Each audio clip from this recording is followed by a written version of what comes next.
risk-averse people who feel like taking the first row, or should we just leave it empty? No one? There's someone sitting.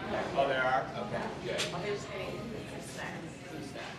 So my name is Matthew Frankel. For those of you who have been to the seminar, the sessions in the past, thank you for continuing to come. You We can use appreciate it. Oh, you want me to hold the mic? Yeah, please. Okay, Yeah. sure. Excuse me. Is this okay? Yeah. So for our guest today, and actually let me take a step back because this is our first session of the semester of the year.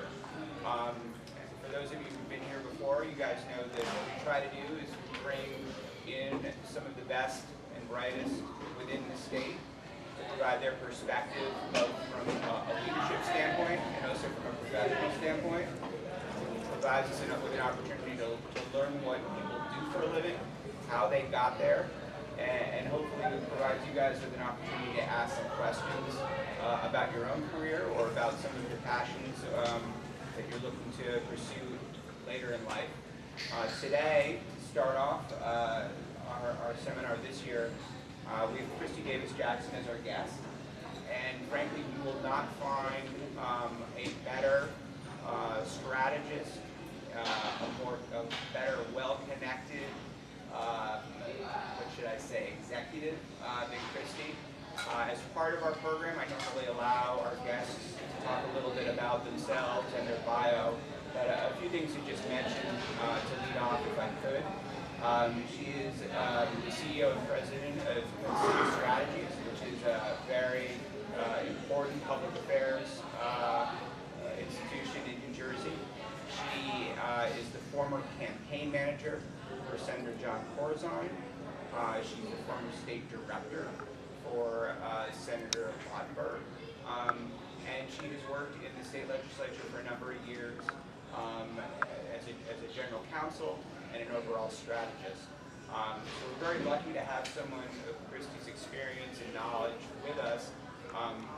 Literally from another town that's like 2 or 3 minutes away, you would say, I'm from Metro Cleveland. So when I was looking for, and this is a true story, when I was looking for an apartment in the area, I was looking at Montclair, I was looking at West Orange, and I would say to people who are outside of New Jersey, I'm looking at Metro Newark. And people would say, what's Metro Newark? And what I found about New Jersey was we don't have a strong affiliation with cities here. We're very suburban oriented, and I thought that was very sad. Because I had come from a great city, and I thought Newark was fantastic. I stood on the corner of Broad and Market, and I heard 3 or 4 different languages, and I thought that that was just simply wonderful. So having traveled really all over and settling in Newark, I thought, what a gem. But I always felt, and I still kind of feel, that because of where Newark sits, really so close in the shadow of New York City, it almost has an inferiority complex. And I wish it didn't, because I just think there's so much to offer from being in and around Newark. Yeah, and let's focus about that in terms of what you have to offer. Because I think a big part of what we're trying to do is showcase pathways for all of us when it comes to our professional life and when it comes to our professional passions. So talk to us a little bit about what you do at City Strategies. Talk to us a little bit about the void that you fill within the marketplace. And for those of us out there in the audience who don't particularly yet define a passion or define a career, what kind of career have you created for yourself from City Strategies? So as part of the work that I do, I strategize for clients alongside my partners in key areas concerning education, transportation, in terms of institutional advancement, for real estate and economic development, portfolio work. So typically a client will come to us and say, I have X project or X issue, can you help us advance that particular issue? And they'll hire our company to really help them find value, a value add for this particular project in a particular issue area. But I will tell you, that going to law school, I was supposed to be a judge. I have had a completely different pathway to the work that I do in public affairs. I didn't see this coming at all. Right after, so in law school is very competitive in the 3rd year. So the first couple years, everyone, the summer times are when you sort of institutionalize what you've been doing during the year, and you'll work in either a law firm or you'll work in some public service sector experience capacity. But by 2nd year, going into 3rd year, everybody starts thinking, what am I going to do post-law school? And I started interviewing to do clerkships. And I was accepted to a clerkship. But the dean of Rutgers at that time was, Dean Janice. I'm trying to think of her last name, and she was terrific. And she was in charge of the Urban Students Program. If there's one shout out I can give to you, use your resources. Use your resources in college. She came to me and she said, I think it's exciting that you're thinking about a clerkship, but I'd like you to go and see this state legislator. Her name is Winona Lipton. She is the first woman who was elected of color in the New Jersey legislature. And we think she's terrific. And she just happens to represent the 29th legislative district, which was then the most challenged district in the state, even beyond Camden. Go visit her. She's looking for a legislative aide, and she likes law students. One, because she didn't have to pay us a lot. And she gives you sort of a full discourse and an exposure at a level that you never have in any other opportunity. So, go see her. I said, well, I'm going to be a clerk. I'm going to clerk. And I'm going to be a judge. In fact, I should be the person that's under scrutiny at the Supreme Court now, because I didn't do bad things to young ladies when I was 15 or 17. So I should be absolutely the person interviewed. That's my thinking. I should be on the U.S. Supreme Court. This is an opportunity for me, and but I'll go and check out this legislator. And let me tell you, 4 hours later, I had created an entirely different pathway for my life. And it was, sometimes you'll have a magic moment and you'll realize, wow, I'm meeting my passion. I can't explain to you what that magic moment looks like. You're all going to have it. But when you meet your passion, you start configuring yourself differently. And I, after talking to this state senator, decided I'm going to work in this space. This public policy space is impactful, it's important, it changes people's lives. It does it in a way that it has real currency for me. I knew I was meeting my future. So that's a great segue to, I think, an important pillar of this seminar class, which is this notion of finding your passion, and specifically finding it in a place where perhaps you might not have looked had it not been for outside forces, whether it be just luck, whether it be a mentor pushing you in that direction. And one of the things that I think what we've been trying to do is really focus on those different pathways and to emphasize how important luck is that gets us to the places that we need to be. So for those in the audience who, perhaps don't particularly have yet developed a passion or have a good sense, or even if they do, to your point, you had a pretty good sense of what you thought you wanted to do, and it changed, mainly because of luck, because someone said to you, Christy, you should talk to this state senator. How do you create luck, whether it be at a very, very young age, where you're still in college, or perhaps just in graduate school or law school, or later in life, when we are out there looking for clients, as you are, for city strategies and connecting with people. How do we create luck for ourselves, no matter where we are on that chain? Well, one of the things I hope that all of you do is try and find yourself a life mentor and a professional mentor. I have a few. And I say life mentor, someone who you see maybe as part of your everyday life, or maybe not as part of your everyday life, but whose value systems and whose life work sort of speak to you in a values-based way. So you look at this person and you say, you know, Dr. Smith, wow, she really has it going on. How do you find that? Or what are the ways in which You can find them in a variety of different ways. So you can find them just by sheer luck as part of your opportunity to go to school, right? So you can find them. You could say, you know, Matt Frankel, I see Mr. Frankel, he seems to know some interesting people who will come and share time. So he might have a portfolio that's interesting to me. Let me go and talk to him. I would say that we have these folks as part of, especially in this type of rigorous college experience. They may not be a part of your curriculum per se. It might be outside of your curriculum. I will tell you that I have mentors who do nothing in the law. I have mentors who share science and technology backgrounds. I have a former Supreme Court Justice from the New Jersey Supreme Court, Justice Zazali, who is part of my mentor group. So I look at people who sort of are interesting to me, and I'm not afraid to ask them questions. I think one of the things that we have to be, and you can be more of this, I say that to my son who's here, Sept, wave your hand, he's 13, is to be curious. You know, be curious about what people do and how they do it. I'm very curious.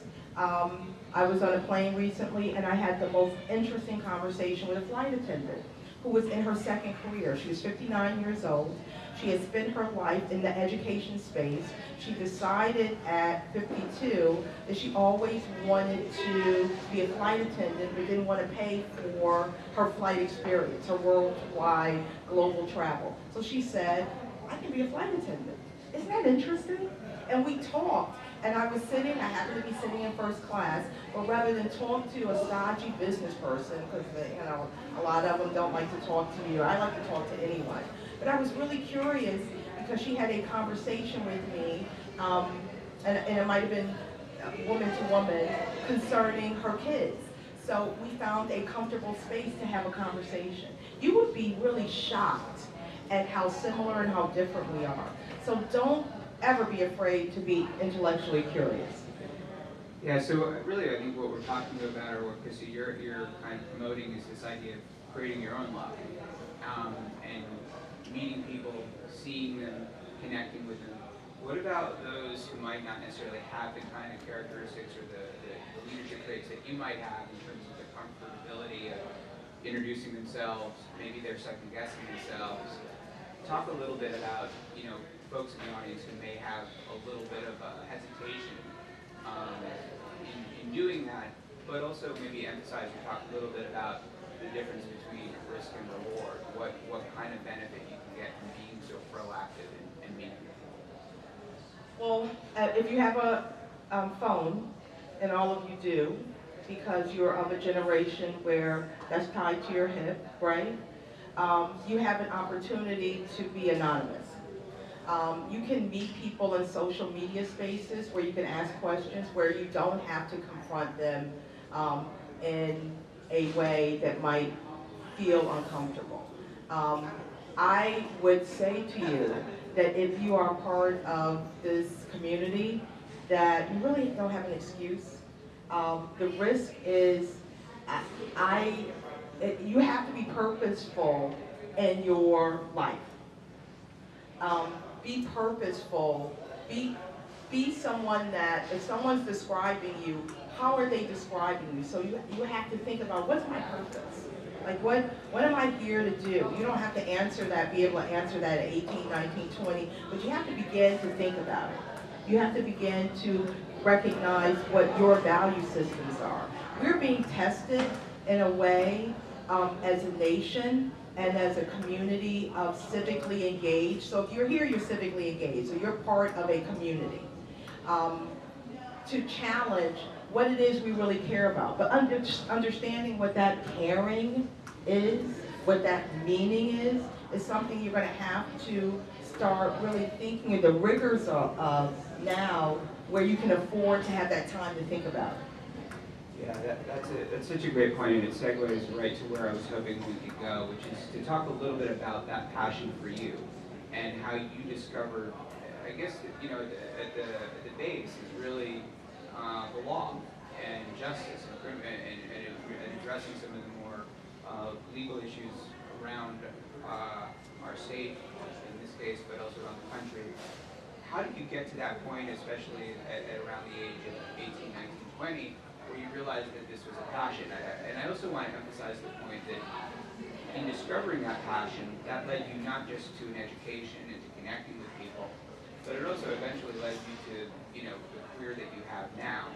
And so if you could talk to me a little bit about what it was like to discover that you cared about the law, and then how that passion ultimately developed to your current role running this major public policy and engagement company. So I think my first discovery that I really love the law is actually really basic. I believe in I guess you could call it the underdog. I'm an underdog champion. I come from a city that is constantly being reminded that they were the mistake by the lake. Before Cleveland won the championship, if you were from Cleveland, you were proud because you were sort of stubbornly bullheaded as to the fact that in terms of our human capital, I think the best and the brightest and the most wonderful people came from Cleveland, Ohio. Woo! So I'm stubborn in thinking that, and I really do believe this, I think that the cure for cancer is sitting in a classroom in Newark, or Camden, or Cleveland, or Detroit, where the resources might not be plentiful, but that there's a big brain there that's just, you know, trying to discover his or herself. So I'm always searching for an opportunity to bring access and opportunity my whole life. I was the person that would, if there was a wrong in school, I would be the one to champion. I was always a part of like the debate. Why do we, I was always questioning why. And that why, I think, led me to Winona Littman when she said, I'm working on legislation for pay equity for women. And I'd love for you to be a part of my team to help me pass this legislation. I had never thought about pay equity. I'm being perfectly honest, I was 21 years old. Every 2 weeks, I've been working since I was 15. I got a paycheck. I assumed that the boys that were working alongside me got the same paycheck if they worked the same amount of hours. I didn't know that from an equity standpoint, the more women progress in certain fields, the wider the gap becomes in terms of equity. When I started educating myself on what that meant, I was like, whoa, I have to be a part. I have to be, even if I'm a small part, that's meaningful. I have to be a part of the system that changes that behavior. And that's where she really hooked me, because it's almost like someone laying bare, well, what do you stand for? I mean, you can stand for making a whole lot of money, because I have had the opportunity to make a whole bunch of money. But at the end of the day, you have to serve the passion of what's important to you. I'm not telling you to go out and work in a field where you can not take care of your family. I want you to be able to take care of yourself and your family. But I will tell you that if you're just chasing money without a priority or a passion, you become empty. I will say to you that when I go to all of my alumni events from Rutgers Law School, everyone says the same thing about me. Christy, you look really happy. You look happy. Because the ones that chase the partnerships, they got the partnerships, they got the boats, they got the second and third houses, but many of them have broken marriages, alcoholism. Things happen as a result of chasing money. Don't chase your passion, because the money will come. I'm just letting you know. Chase your passion, the money will come. Chase your passion. And I found my passion in having a conversation with Winona. But I had to be unafraid too, because I remember I was on a whole different pathway. It was a prestigious pathway, but I took an extremely deep pay cut to work in the legislative government affairs, public policy side, and that took a sacrifice. So I think sacrifice may be in order as well. So, as we look to the pathways that all of us are going to choose, anchoring that in passion obviously is an important takeaway that we're getting from some of your comments today. Define for the audience, for those of us who might not necessarily be versed in government affairs, or Trenton, or Senator Lautenberg, or Governor Corazon, or whoever it might be, for those of us who perhaps have a passion somewhere else, talk to us a little bit about what the kind of work is that you were doing when you were working in Trenton. So when you're sitting with a state senator and she's getting you all excited and your passion is building and you want to deal with pay equity, what exactly does that mean in terms of dealing with pay equity? So when you really educate yourself on what the particular issue area is, but then you have to, and you guys do this as part of your work as students, you have to come up with a plan. And depending on where you are in the legislature, and when I first began in the legislature, we were in the minority. And that's a much different strategic position than being in the majority. The minority position, and Tom Kean, when I first came into office, Tom Kean was governor, and there was a Republican Senate and a Republican Assembly, but it was a closer number in the Assembly than was in the Senate. In New Jersey, there's 120 seats. There are 80 Assembly seats and 40 Senate seats. Yes, is it? Yes, I think it's right. And we were in the minority. So you have to position yourself to work with folks who are on the other side of the aisle. And what does that teach you? How to work cooperatively. And cooperation, I know it's not a watchword that a lot of folks like, but figuring out how you can get what you want done. So at the end of the day, you want X. But to get X, you have to figure out how you can work with a variety of different groups to get X. So you have to then get to know different legislators. And what I chose to do, and it was something that my grandmother, who, I'll never forget a story my grandmother taught me. So there's a very famous hotel in the city of Memphis. It's called the Peabody Hotel. And there are, I think, 3 Peabodys across the country. But you will know a Peabody Hotel because at 3 times during the day, they have something called a duck walk. And they have trained ducks who walk through the lobby. And these ducks are treated like kings and queens. If you've ever seen it, it's actually fabulous. People actually come from all over the globe to watch these ducks walk. My grandmother was a maid at the Peabody Hotel for 25 years. And when she first began her career as a maid, she told me a story. She was probably 2 or 3 years in as a maid, very young woman. My grandfather at that point had suffered a disease as a result of inadequate health care. He had diabetes, he had something amputated. But if you know about healthcare inequity, and this is, I'm going to do a roundabout way of why public policy is so important.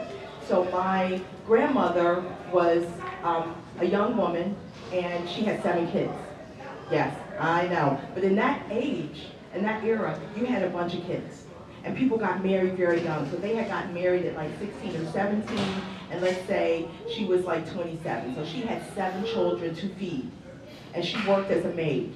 And working as a maid during that era, it was in the 40s and the 50s, was actually a really desirable job because you got great tips.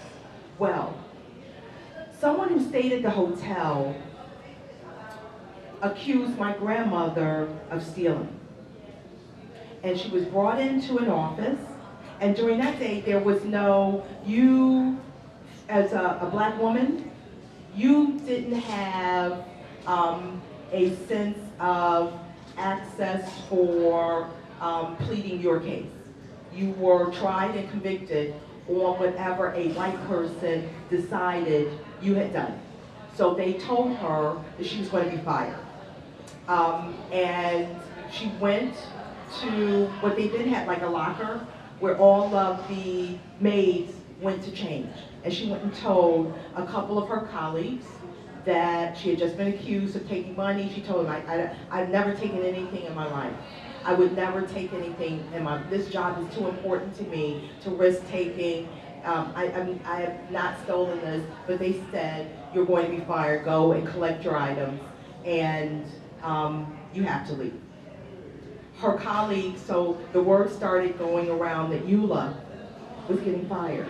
And Eula, because of her story, was a favorite amongst the maids. She was the type of person that, and you might know, I have friends like that, if they needed a day off, Eula would be there to fill in for them. So she was a personal favorite. The maids that day, and this is why this is important, to understand what your personal values and understand what your history and where it can bring you. The maids that day, all of them went to the management and said, if Eula leaves, we leave. Why is this story important? Because they were presenting a opportunity for management to make the right decision as a collective. There is power, there's power in collective reasoning, working together cooperatively for a common good. There's power in that. And I learned that from working in the legislature. And one of the best lessons that I learned in my legislative activities was you can pull together the right teams and really have real impact. And my grandmother's been dead as long as my son has been alive. So for 13 years, she's been dead. But every so often, I think about what it took for those 10 or 15 maids who threatened management to shut down one of the most storied hotels in the country based on this one person. We can all have impact if we choose to have impact. And I recognize that even as a young legislative aide, I can and could have impact in telling my story and working with other legislative aides. And one of the things I became very good at was saying to other legislative aides as part of bringing a team together, can we sit down and have a cup of coffee? And I became what they would call the living room aide. If Christy gets you in the living room, it's done. You're gonna get, it's done. Because once she starts trying to find commonality, she's going to find it until she gets it done. That's great. So that also leads us to another important part of this seminar, which is leadership. And one of the things, obviously, I couldn't help but think about when I was listening to the story about your grandmother was the leadership of your grandmother, the leadership of friends, colleagues, and even the leadership of the management of the hotel. As you've gone through your political or professional development, first as a legislative aide, then ultimately all the way to the point where you're whispering in the ears of our governors and our senators and advising them on important matters regarding our state. Can you talk a little bit about your leadership development and specifically the challenges that you faced, whether it be as a woman, as an African-American woman, whether it be as just simply someone who perhaps at one point at a young age was kind of down low at the voting poll and then through leadership rose to the top. What are some of the challenges that you face? What are you thinking about when you're dealing with a leadership issue and you're frustrated, or perhaps there's something that a skill that you'd like to develop? How do you deal with challenges as a leader? So in each of the assignments that I've had, it's really called for a different assessment of what the goals were for that particular assignment. I will say that I learned the most, I think, when I worked for U.S. Senator Frankel. I was the youngest and the first African American to head up a state office of a U.S. Senator. And I had a chip on my shoulder that I had to eventually rid myself of, knowing that, so first, when you hear about people are the first, it's the first this or the first right now. We're looking at electing the first African-American governor, woman governor in the state of Georgia. And you think about, like, what does that mean? In U.S. history, we've never had a black woman governor in U.S. history. And so people are capitalizing on what that means, but she has a special subset of issues that will confront her just getting to that place. And I will say that I think I have faced as much challenge from being an African American as I have being a woman. So equally challenged. I work in a field of men. Now, in current U.S. history, women are approximately half of our law school classes. That wasn't always the case. I don't know if you guys have been following Ruth Bader Ginsburg, and if you have not seen this documentary, I think they call it The Real RBG. Oh, it's fantastic. Watch it. Watch it. It brings really alive the special challenges it takes to be other. If you are a brown person in this country, or a person of less than middle class, you are challenged differently than you are in other aspects of your life. And I will say that when I worked with Senator Lautenberg, true story, one of the first things I did was try and pull the whole team together to get buy-in from them on my leadership. So I said, let's go down neck. And let's go to, I don't know, Casa Vasca or what, one of the local restaurants. And I had set up an opportunity for each of us, but it was going to cost everybody $25. And $25 today, I don't know what it means to a college student, but $25 for my staff, who ranged from making $40,000, let's say, to $100,000, meant something very different, depending on who you were and what your circumstances were at home. And I will never forget this. Maida Liebman, who was then working in projects in Medicaid and Medicare projects, said, I'd like to talk to you. I said, absolutely, Maida. And Maida was probably 20 or 30 years my senior. She said, I know you're my boss, I may get in trouble, I need to tell you that that was inappropriate, what you just did. And I said, what was inappropriate? She said, don't spend my money. You have no idea what $25 means in my life. Get to know your staff first And like, if you're paying, that's fine, but don't spend my money. And I was like, and it rung as clear as a bell. You have to know your audience. You have to know who you're dealing with.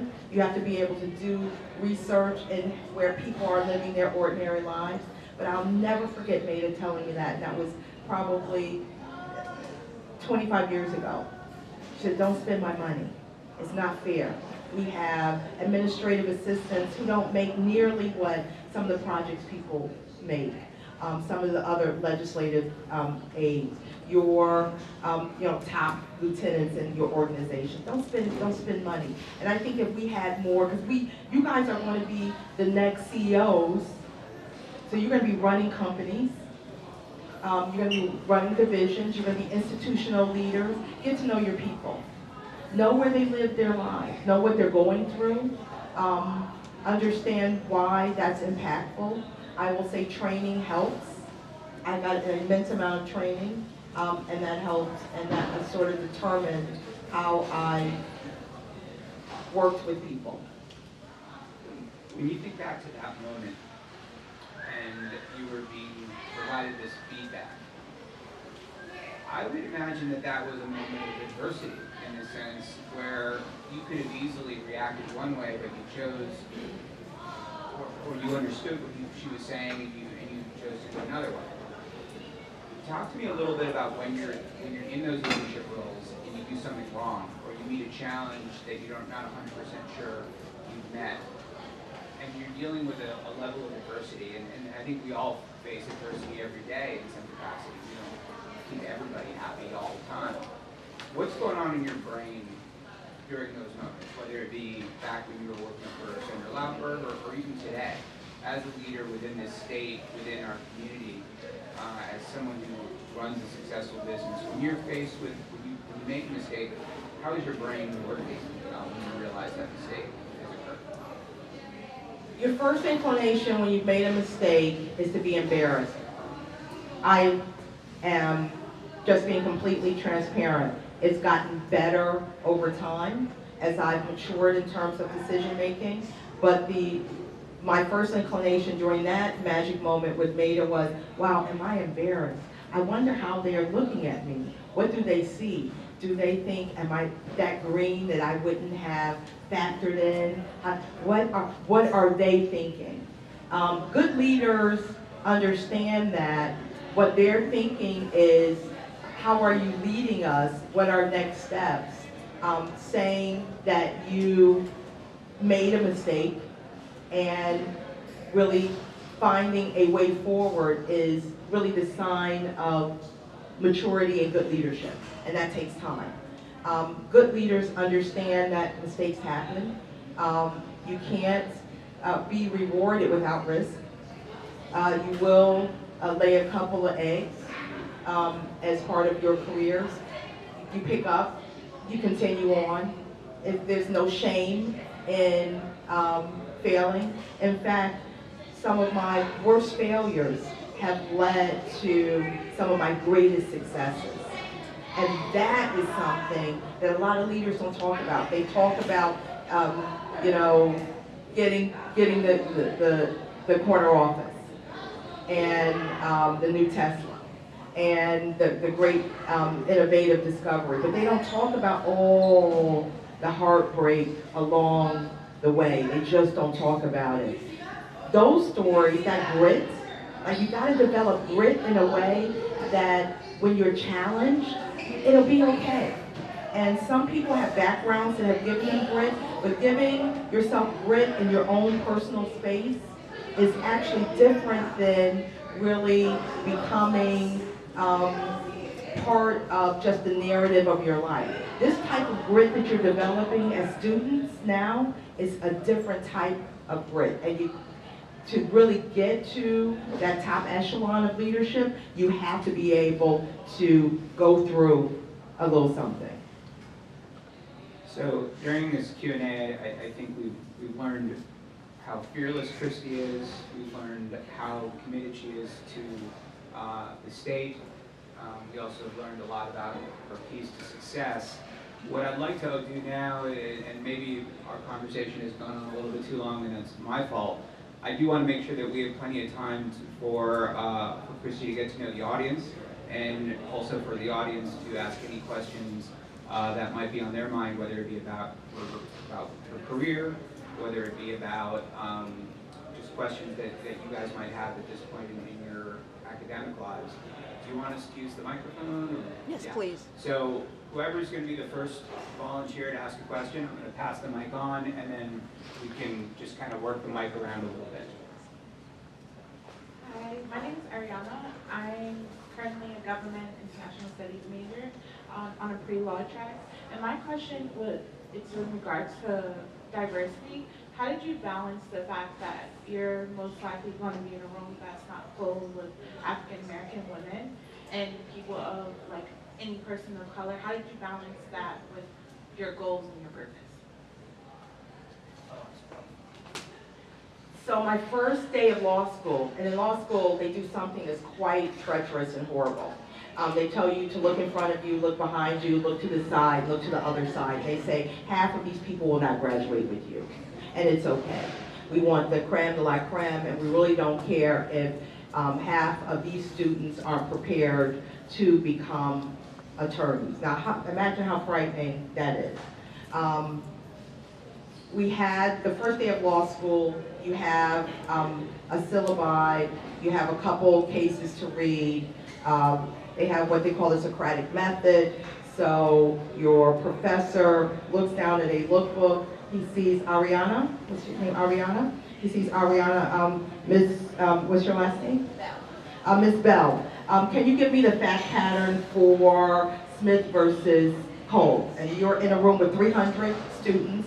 90% of them are white, 70% are men, and you're being asked to, and you're trying to remember, because you did read it the night before, and you did study, because you knew you might be on the hot seat, but you're being put on the spot, and you're having to figure out, how am I going to get through that moment, as being on a hot seat, and not wanting to embarrass my race or my gender. One thing I got over very quickly, everybody's embarrassed. There are very few people who have the hubris of arrogance not to understand that that moment is just one that is sweat-inducing. Everybody, so you just sort of learn that we're all sort of in this thing differently. After my class, because I was called on, so I was Miss Bell. I was called on, I was the first person called on, it was the first day of law school, and my professor came to me afterwards and said, good job. And he asked me a question, and he said, did you go to women's schools? And I said, I did. My first coeducational experience was actually law school. So I had mastered the art of not thinking, with all due respect to you wonderful, handsome young men in the audience, that you even existed or I cared about you. I was part of a DNA that empowered women. I will say, you have to get your muscle about you in those spaces. You have to come correct. You have to study more, leap higher, reach further, see bigger, not be put off by people who think less of you. I will tell you, a couple weeks ago, someone questioned why I was in a room, and I was there to speak and deliver the message, but there was not an expectation that I should even be there. You have to sort of think, people who think in that space are not global creatures.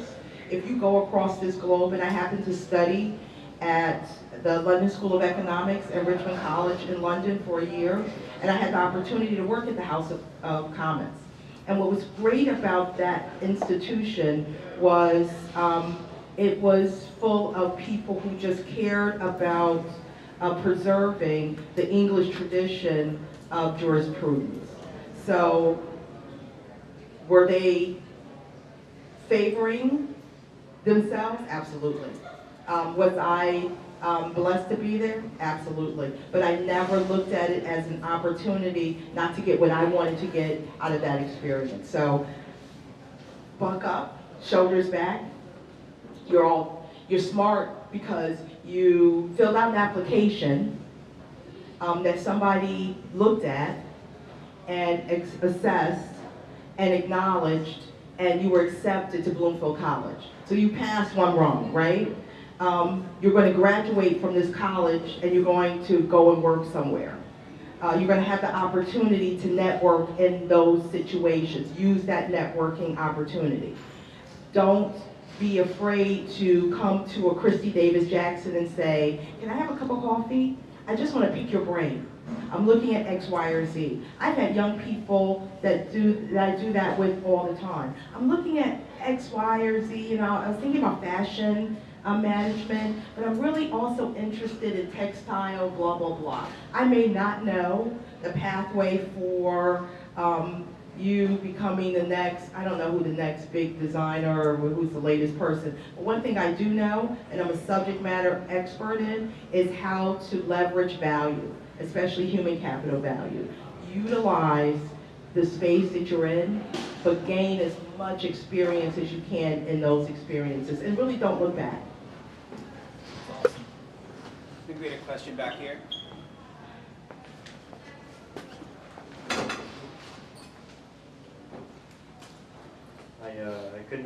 I couldn't help but notice that you mentioned the person who's running for the governor's seat of Georgia. So I was curious as to how embedded you were in our American politics. Were you thinking about perhaps becoming the next prosecutor, preferably for the Southern District of New York? Please.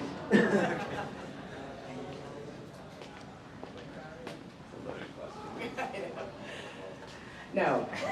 So I've been asked to run for office several times, and I'm really better behind the scenes. When I first became John Corzine's campaign manager, John Corzine was then chairman of Goldman Sachs, which was then the leading bank in the world. And he had just been unceremoniously, and this has come out since that time, sort of chucked out of office. It was a coup. If you read, there are a couple great books about Goldman Sachs, and they have devoted chapters on the coup at Goldman Sachs during that era. So he was actually looking for an opportunity in terms of his next stage. We met at his favorite restaurant in downtown Summit. I was working then in public affairs at Warner Lambert Company, very happy, had a bunch of shares, and nice salary, all the perks. And he said, I want to do X, Y, and Z. And this guy, who was worth then about $600 or $700 million, was the most progressive corporate raider, banker, business person, Wall Streeter that I had ever met in my life. And I had known quite a few Wall Street tycoons. And I was confused. And he said, I would like to run for office. And that's when I decided I'm much better behind the scenes. And in helping him shape. Why is that? I think I don't have the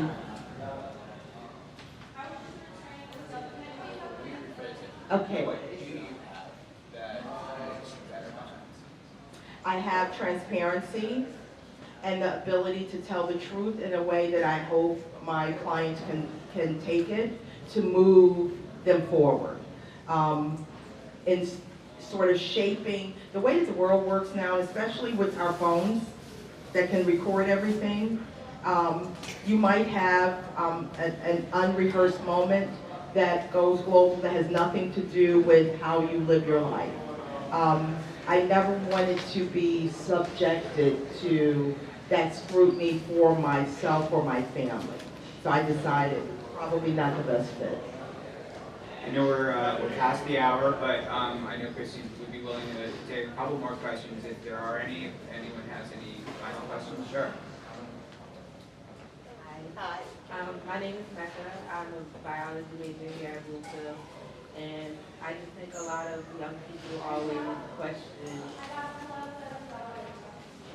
is what I'm doing. How do you know that what you are doing is what you should be doing? Are you excited about it? Yeah, Are you good at it? I think so. The best, I think, one of the best teachers that I think in my life is go and try to do something else. And maybe if it leads you, so I thought growing up, I wanted to be a fashion designer. I didn't really have a strong fashion sense, but Norma Kamali during that time period was just like glorious. And I thought I wanted to be a fashion designer. Go and do something else and maybe come back to it. And that might teach you that, you know, I work well in biology. Do you take other courses? You have any other interest in any other areas? Take a couple of those courses. Explore while you can when you're young. When you speak with executives that go into second careers, some of them go into these wildly divergent career settings. So you might have a guy who worked in IBM for 40 years who suddenly becomes a barber or baker, or someone who hand glides in, Hawaii. Some say that's because they haven't really found their true passion. But try and discover some other areas. We can do other things. That's the beauty of life. So you could be a researcher, scientist, physician, who also hand glides on the weekends or surfs or bakes cakes that are as beautiful as anything that you see on television. I don't know where that extra thing is, but you can do other things. What we find ourselves, and it's really because of your generation, people are multidimensional. And that's really terrific. So you don't have to just stay in this box, right? There's the rapper, Chance the Rapper. And one thing I love about him, I just absolutely love about him, he is unapologetically about Chicago. Like, he doesn't care what you care about, that he doesn't care what you care about. He is unapologetically caring about Chicago, and then he's unapologetically caring about young people. And he has stayed in this space where he said, I might entertain running for office. I might do this over here. I rap, so it affords me the opportunity to leverage that in ways where I have a voice that really translates into all other areas. I think he's dynamite. But he's not just a rapper. In fact, I look at him as a different type of entrepreneur. He is, to me, a wordsmith at a whole another level. He's a public advocate. I mean, he's talking about spaces that really, people didn't look at rappers as doing anything except rapping. But this man talks in public spaces, and he never allows the soapbox not to shine on what he wants to think about. So Miss Researcher, scientist, physician, head of the World Health Organization in 10 years. I don't know where you're going to lead, but I do know that you're not just going to be those things. You're going to be maybe a wife, a mom, a hand glider. I keep going back to hand gliding because I just read this story about a wonderful hand glider who's also a scientist. So come and I'll show you the article. I think I have it in the car, but I'll send it to you, so give me your information. But you can do a lot of other things. Any other questions? So I have a final question for Christy to end on. I know that you're a huge fan of Barbara Jordan, as most anyone in politics is. For those of you who don't know, she's a former congresswoman who we lost a few years ago. She's given two keynote She's given two keynote speeches at the Democratic National Convention. both in 1980 and then in 92. So I'm going to paraphrase one of her questions that she posed to the audience, which is change from what to what?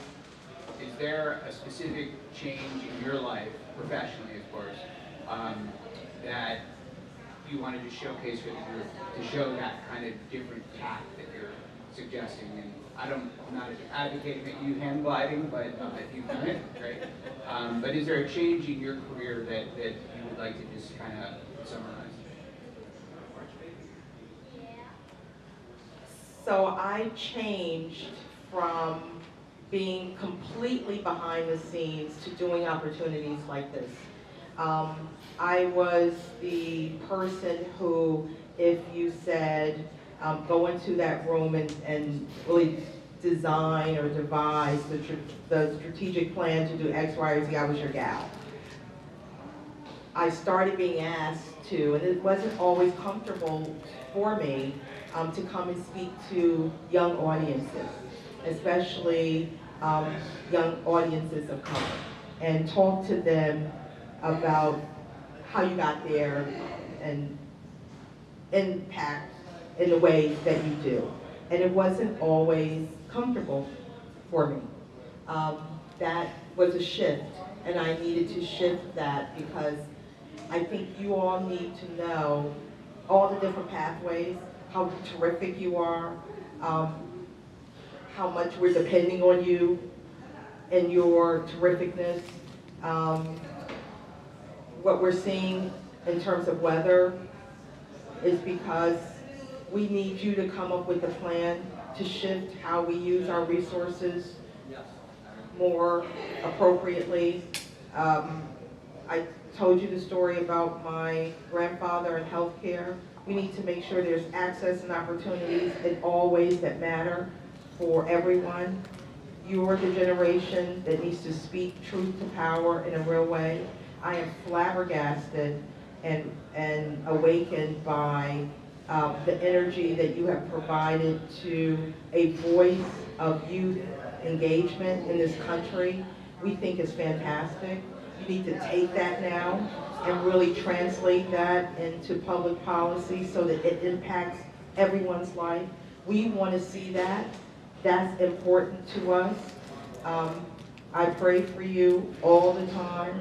I think about you guys all the time. I have a 13-year-old son that I'm turning everything over to him because at the end of the day, this is yours. And what are you going to do with it? And I think that's the million-dollar question. What are you going to do with this? Well, for the benefit of all of us in this room tonight, we're glad that you made that change and that you speak more regularly to audiences like this. And hopefully we can have you back at some point. But thank you so much for joining us. And we'll see you at Sept.